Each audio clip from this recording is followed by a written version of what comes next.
Hello everyone, my name is Opinion Prime, and today's video review will be on the Transformers 1 Studio Series B127. So, this is third or fourth figure in the Transformers 1 lineup, depending on how you'd view it. I got this before Sentinel, but I can't actually remember which came out first. But another figure to get our main cast done, and by the time I've gotten around to review this guy, hopefully I'll have Alita soon enough. Well, hopefully she'll be out soon enough and I'll be able to pick her up. Same with Starscream, but as of recording I do not have them and they are not out here in the UK yet, as far as I'm aware. So, this is obviously, he is obviously supposed to look like how he appeared in Transformers 1, that's kind of the whole goal of the Studio Series, so if I can I just do that? No, I'll move the camera a bit.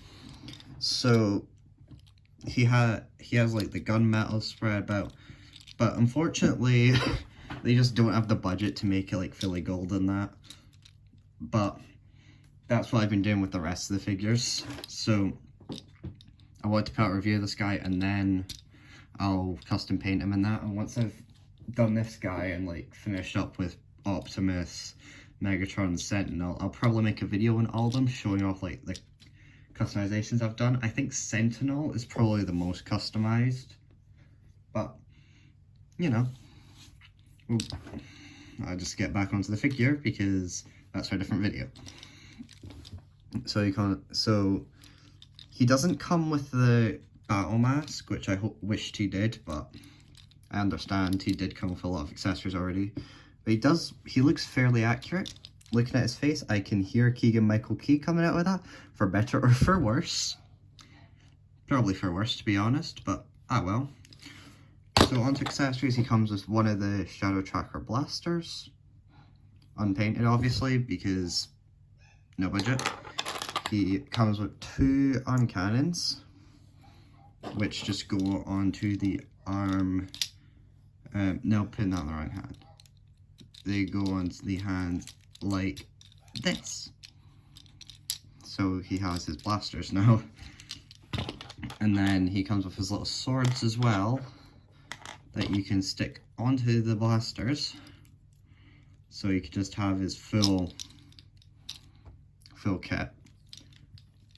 But something very unfortunate with this figure is you can't just give him knife hands. There's no way to like give him just knife hands. So what I have done is I have a 3D printed bit. I didn't create this. I found it online. But if you just do that, he now has his knife hands, which is typically how I display him because he looks so much better with them than these guns. And I just hand this off to Optimus. So yeah, I'll leave a link in the description to the files, and if I forget, please comment and I'll put a pinned comment or like reply to your comment with the files. But I just had to reverse the file and then painted it, and it looks nice, so I'm happy with it. Okay, on to articulation, so I'll take these swords off. So he has up and down at the head, 360 rotation, arms go out in the ball joint and the hinge that far, arms just go fully around, bicep swivel, 90 degrees of the elbow, no wrist swivel but hand out. He has a backwards ab crunch due to transformation, waist swivel, legs go out that far, back that far, it's slightly impeded by the sculpt, out that far, thigh swivel, knee bend, ankle pivot and foot down, and then if you unpeg that you get foot forward. So he is actually quite articulated, I'd say, which isn't what you'd think of when you think of this character, but I'm honestly not going to complain about having a quite nicely articulated like figure.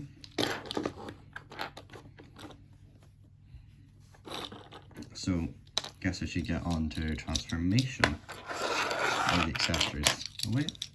So what you want to do first is fold out the front of the arms and then fold the hands away.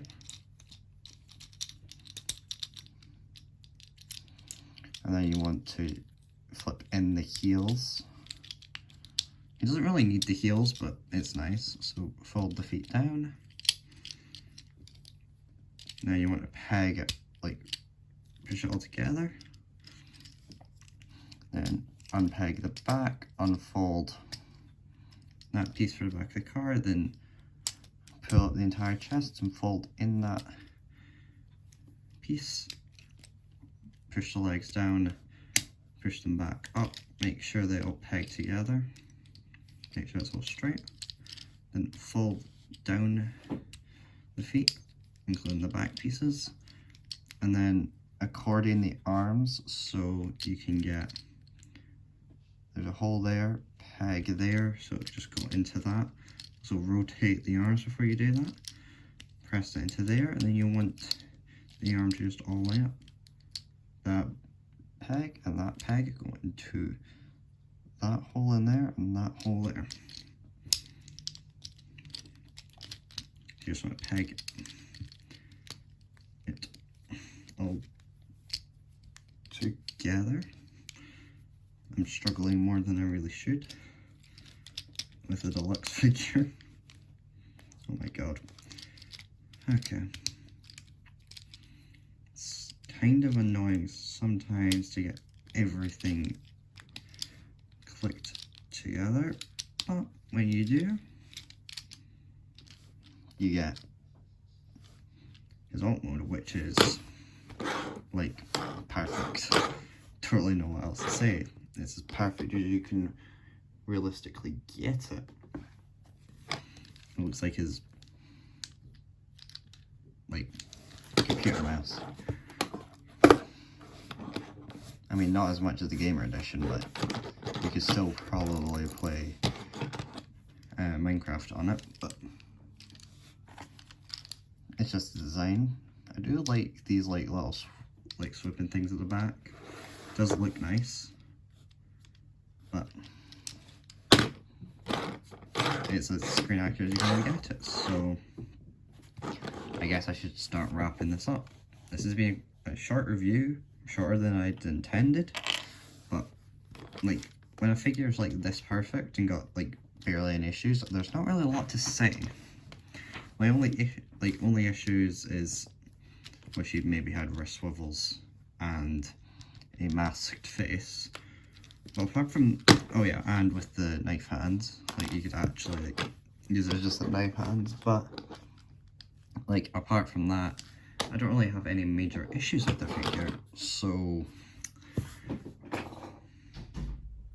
in conclusion, if you're collecting the Transformers 1 cast, you kind of need to get this, but he's just a fun figure on his own.